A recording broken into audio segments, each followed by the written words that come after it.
بسم اللہ الرحمن الرحیم، السلام علیکم۔ جب آپ کے ناقدین بھی بلکہ آپ کے مخالفین کے دوست اور ان کے ایڈوائزر بھی آپ کی تعریف کرنے لگ جائیں، مجبور ہو جائیں آپ کو سراہنے پر، تو یہ بہت بڑی کامیابی ہے۔ نجم سیٹھی صاحب کہتے ہیں ہم ہر ہفتے شروع ہی عمران خان سے کرتے ہیں، ہمارے پاس اور ہے ہی کچھ نہیں۔ عمران خان کچھ نہ کچھ کرتے رہتے ہیں جو ہم ڈسکس کرتے ہیں، آج ایک چیز کل دوسری چیز، کوئی انٹرنیشنل معاملہ نہیں، صرف عمران خان۔ یعنی عمران خان کی اسٹریٹجی ہے یا یہ کہیں اس کی شخصیت ہے، جو بھی کہیں، وہ جیل میں ہے، خبر روز صبح سے لے کے شام تک، رات تک، اگلے دن پھر وہی عمران خان کے ارد گرد گھومتی ہے۔ ساری خبریں آپ دیکھ لیجئے، کوئی اور خبر ڈسکس ہو ہی نہیں پاتی، کوئی کرے گا تو کوئی دیکھتا ہی نہیں ہے۔ سنیے ذرا۔ ہمارا اشر دیکھ لیں، ہم شروع عمران خان سے کرتے ہیں۔ یہ جملہ بڑا زبردست ہے، ہمارا اشر دیکھ لیں، ہمارا اشر دیکھ لیں، نہیں ہم مجبور ہیں، کوئی خوشی سے نہیں کر رہے، لیکن کیا کریں، اور کچھ ہے ہی نہیں بات کرنے کو، عمران خان کے علاوہ کچھ نہیں ہے۔ یہی تو in making headlines. In making headline forcing اس کہ کچھ نہ کچھ ان کے وہ کریں تاکہ ہم ہمیں مجبور کرتے ہیں، اس فورسنگ اس، یہ اس کی سکسیس ہے، یہ اس کی کامیابی ہے۔ تاکہ وہ عوام کے دلوں کے اندر رہیں۔ سارا وقت عوام انہیں کی سوچتی رہے کہ وہ باہر آ رہے ہیں نہیں آ رہے، یہ گورنمنٹ رہتی، یہ گورنمنٹ جا رہی ہے، چیف کا کیا ہو رہا ہے، کیا نہیں ہو رہا۔ It's not about international relations کے غضب۔ اچھا، اب دیکھیں کہ ہر بات میں وہ نظر آتا ہے کہ عمران خان ہے، حکومت کیا کر رہی ہے، کیا ہو رہا ہے، کیا نہیں ہو رہا، اس کو کوئی ڈسکس نہیں کرتا، نہ ان کی طرف کوئی دیکھتا ہے، نہ ان کا بیان، نہ کوئی دھیان۔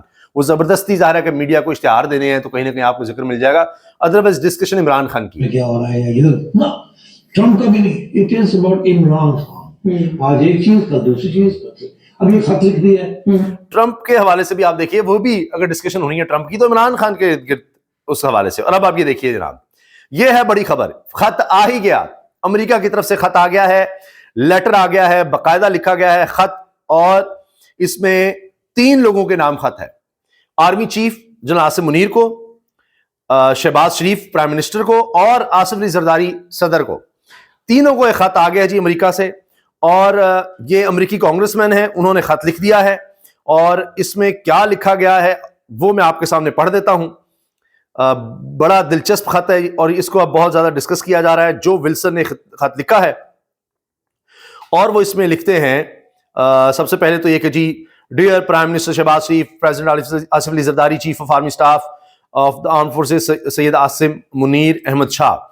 A strong US-Pakistan relationship is in the national interest of both our countries.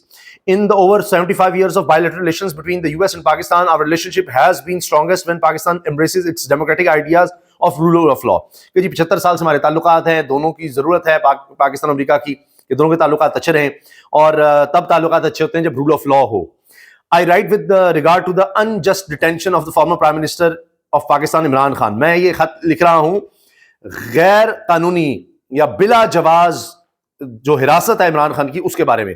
I have many disagreements with Mr. Khan, particularly his stances in support of the Chinese Communist Party and war criminal Putin۔ کہتے ہیں کہ میرے عمران خان سے بے شمار اختلافات ہیں، خاص طور پر چائنا کے حوالے سے کہ وہ چائنا کی طرف اس کا جھکاؤ ہے، اور پوٹن کے ساتھ جو اس کے تعلقات ہیں اس پر مجھے شدید اختلافات ہیں۔ ارے واہ، اختلافات بھی ہیں تو اس پر، لیکن ساتھ لکھتے ہیں however democracy cannot work if political opponents are unjustly detained on politicized charges rather than defeat in the ballot box۔ کہتے ہیں کہ لیکن بات یہ ہے کہ جمہوریت جو ہے وہ چل نہیں سکتی اس طرح کہ آپ اپنے سیاسی مخالفین کو غلط اور سیاسی کیس بنا کر، جعلی کیس بنا کر آپ ان کو پکڑ لیں، بجائے اس کے کہ آپ ان کو بیلٹ کے ذریعے یعنی ووٹ کے ذریعے ہرائیں۔ وہ تو عمران خان کو ہرا نہیں سکے، تو اس لیے اب یہ کام کیا۔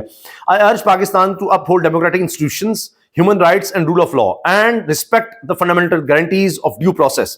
کہ جی میں آپ سے یہ کہہ رہا ہوں کہ آپ جمہوری اقدار کو، انسانی حقوق کو، رول آف لا کو یعنی قانون کی حکمرانی کو قائم کریں، اور فنڈامنٹل گارنٹیز جو بنیادی چیزیں ہیں ان کو گارنٹی کریں۔ بنیادی انسانی حقوق، فریڈم آف اسپیچ ہے، فریڈم آف پریس ہے، فریڈم آف اسمبلی ہے، یعنی یہاں تو احتجاج کی اجازت نہیں ہے، 26 نومبر ہو جاتا ہے۔ فریڈم آف پریس یہاں پیکا ایکٹ بنا رہے ہیں، and freedom of speech of the people of Pakistan, کہ لوگوں کو بولنے کی تو آزادی ہو۔ یہ تو گلا گھونٹا جا رہا ہے۔ آج حامد میر صاحب نے تو بتا دیا کہ سارا پیکا ایکٹ آپ لوگوں کے لیے ہے، کہ کوئی بھی شخص، کوئی واٹس ایپ، کوئی چیز کچھ بھی شیئر کرے گا جس کو حکومت سمجھے گی یہ ہارمفل ہے، بس کوئی ہارمفل کا کوئی یعنی ڈیفینیشن نہیں ہے، بس وہ کہیں گے یہ ٹھیک نہیں ہے اور پکڑ لو اور اٹھا لو، اور پھر کہیں آپ اپیل نہیں کر سکتے۔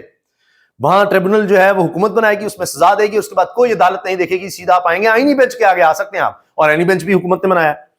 اچھا, I urge Pakistan to free Imran Khan. میں آپ کو کہہ رہا ہوں کہ عمران خان کو رہا کریں. Such a step would be a major step towards strengthening US-Pakistan relations. یعنی کہ یہ اگر آپ عمران خان کو رہا کرتے ہیں تو پاکستان اور امریکہ کے تعلقات کو مضبوط کرنے میں یہ بہت بڑا قدم ہوگا. جو ولسن نے جناب اس کے بعد نیچے سائن کیے ہیں, لکھا ہوا ہے ممبر کانگریس. اب کانگریس کے ممبر پہلے تو قراردادیں لا رہے تھے, اپنے وزراء کو, اپنی جو بائیڈن ایڈمنسٹریشن کو, جو پچھلی ایڈمنسٹریشن ان کو خط لکھ رہے تھے, اب انہوں نے براہ راست پاکستان کو خط لکھنے شروع کر دیے ہیں. اور میں آپ کو اندر کی خبر دے رہا ہوں, پکی خبر دے رہا ہوں, تجزیہ نہیں, کہ ٹرمپ ایڈمنسٹریشن کے ریڈار پر ہے جو کچھ پاکستان میں ہو رہا ہے. وقت کا ابھی نہیں پتا, ہاں اس میں کوئی یہ سالوں نہیں لگنے کہ جی 2025 سارا گزر جائے گا اور ٹرمپ اس طرف دھیان نہیں دے گا, نہیں, وہ بھی اور چیزوں میں ہے, تو چند ہفتے یا زیادہ زیادہ کچھ مہینے لگ سکتے ہیں, بس اس سے آگے نہیں, چیزیں آپ کے سامنے آ جائیں گی. جماعت اسلامی کا 8 فروری کو یوم سیاہ منانے کراچی میں الیکشن کمیشن کے سامنے احتجاج کا اعلان. جماعت اسلامی بھی آ گئی ہے. اچھا, چونکہ تحریک انصاف نے کیا اور ایک مومنٹم بنا دیا تو اب جماعت اسلامی کو مجبوراً آنا پڑ رہا ہے, انہوں نے بھی اعلان کر دیا ہے.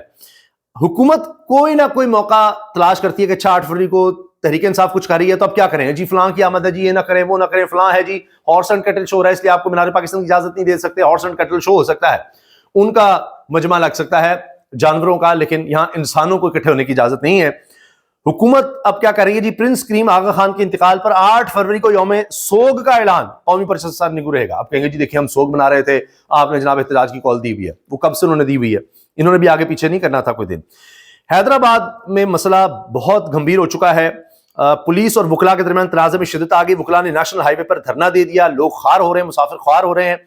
کہا یہ جا رہا ہے کہ جی وہ کوئی گاڑی تھی, پولیس کا کہنا یہ ہے کہ گاڑی تھی, اس کو نمبر پلیٹ گرین لگی ہوئی تھی, اس کے کالے شیشے تھے, ہم نے اس کو روکا کیونکہ دہشت گردی کا خطرہ ہوتا ہے, تو ہم نے یہ کہا ہوا ہے کہ اس طرح نہ آپ کو نمبر پلیٹ لگا سکتے ہیں, نہ آپ اس طرح سائرن رکھ سکتے ہیں, اس پر ہم نے روکا. تو اب وکلاء نے اس پر احتجاج شروع کر دیا ہے, جبکہ وکلاء کہہ رہے ہیں کہ جی ایس پی کو ٹرانسفر کیا جائے, اس کے خلاف کارروائی کی جائے, یہ انہوں نے غیر قانونی کوئی کام کیا ہے. اب یہ بحث چل رہی ہے اور وہاں پر دھرنا ہے اور لوگ خوار ہو رہے ہیں. ڈپٹی کمشنر لاہور نے پی ٹی آئی کی مینار پاکستان جلسے کی درخواست مسترد کر دی. یہ تو ہونا ہی تھا, کیسے دے سکتے ہیں اجازت, ان سے تو کوئی کارنر میٹنگ نہیں ہوتی حکومت والوں سے, تو ان کو تو اب اجازت دینی نہیں. سندھ پولیس کا حیدرآباد وکلاء دھرنے پر موقف, جوڈیشل انکوائری کی پیشکش کہ جی یہ کروا لیتے ہیں, ہم جوڈیشل انکوائری کروا لیتے ہیں.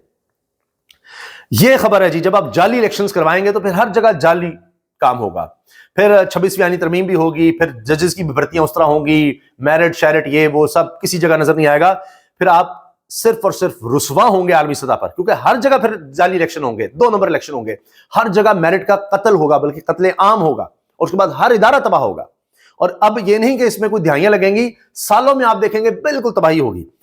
اور اس کا ایک ثبوت دیکھ لیجئے, پاکستان میں منصفانہ اور شفاف انتخابات کا انعقاد ہر سطح پر مشکل ہو گیا. کتنا مشکل ہے اس کا اندازہ اس خبر سے لگایا جا سکتا ہے کہ پاکستان فٹ بال ایسوسی ایشن کے انتخابات کو بین الاقوامی سطح پر تسلیم نہیں کیا گیا. فیفا نے متنازع انتخابات کی وجہ سے پاکستان کی رکنیت ہی معطل کر دی. شرمندستان بنا ڈالا یار لوگوں نے پاکستان کو. یہ جی عامر ضیاء صاحب سینئر صحافی ہیں, یہ بات کر رہے ہیں. فیفا دنیا کی سب سے طاقتور کہہ لیں, کھیلوں کی فیڈریشن کہیں, اس لحاظ سے کہ فٹ بال سب سے زیادہ دیکھا جانے والا, سب سے زیادہ جس میں انفلوئنس ہے, پیسہ ہے, سب سے بڑے سٹارز وہاں پر ہوتے ہیں. فٹ بال پوری دنیا میں سب سے زیادہ دیکھا جانے والا کھیل ہے. تو اب اس کی ممبرشپ ہی ختم کر دی ہے پاکستان کی, کہ جعلی الیکشن کراتے ہو, 2 نمبر الیکشن کرواتے ہو. یہ اب اس لیے کہہ رہے ہیں شرمندستان بنا دی ہے پاکستان کو, صرف شرمندگی ہے. نہ آپ کے الیکشن کوئی مانتا ہے, نہ آپ کی کریڈیبلٹی ہے, نہ آپ کے میڈیا کی کریڈیبلٹی کچھ بچی ہے, کچھ نہیں بچا. یہاں پر یہ ہے کہ بین کر دیں, بینستان, ایکس کو بین کر دو, پیکا لگاؤ, یہاں پر آزاد ججز کو بین کرو, ہر چیز کو بین کر دیں. تو اب دیکھیں پھر عالمی سطح پر ہی ہوتا ہے. یہ جی اینکرز ایسوسی ایشن آف پاکستان کی طرف سے, جس میں پاکستان کے سبھی نامور جو اینکرز ہیں وہ سب اس کا حصہ ہیں, ان کی طرف سے درخواست گئی ہے. اس میں حامد میر صاحب, نسیم زارا صاحبہ ہیں, امیر عباس ہیں, عدنان حیدر ہیں, دیگر بھی ایسوسی ایشن کے ممبرز ہیں بہت سے, لیکن درخواست میں بھی اور بھی شامل ہو جائیں شاید. تو انہوں نے درخواست دے دی ہے پیکا ایکٹ کے خلاف, اور اس کے بعد میڈیا سے بات بھی کی ہے اور سخت کنڈیم کیا ہے حامد میر صاحب, نسیم زارا صاحب نے, کہ یہ پیکا ایکٹ یہ دھوکہ ہے اور یہ لوگوں کی زبان بندی, پورے معاشرے کو بند کرنی ہے آواز. کیونکہ قانون تو موجود ہے پہلے ہی, ہر طرح کے, پہلے بھی پیکا تھا, ڈیفیمیشن لا ہے, دیگر لاز ہیں, لیکن اب یہ تھا کہ جی کسی طرح سے بھی کوئی بھی آدمی بات نہ کر سکے. میڈیا پر پہلے ہی قطغنیں تھیں, تو اب کوئی عام آدمی اگر کوئی چیز شیئر بھی کرے گا کسی اور کی تو اس کو بھی پکڑ لیں گے.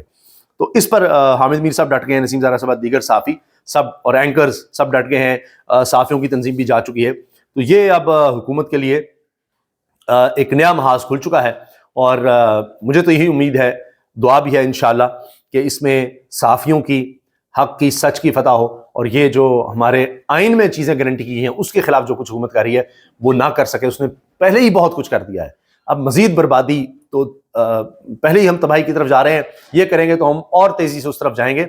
کہیں اس طرح اب ترقی نہیں ہو سکتی. زبان بند کر کے, سانسیں بند کر کے آپ ترقی نہیں کر سکتے. ہیومن ڈیولپمنٹ سے ترقی ہوتی ہے. یہ کوئی اب یہ سمجھیں کہ بس سڑکیں بنانے سے, یہ سڑکیں بھی نہیں بن رہی, کچھ بھی نہیں ہو رہا. یہ جس ترقی کے ماڈل کو لے کر چاہ رہے ہیں اس طرح ملک ترقی نہیں کرے گا. اللہ حافظ.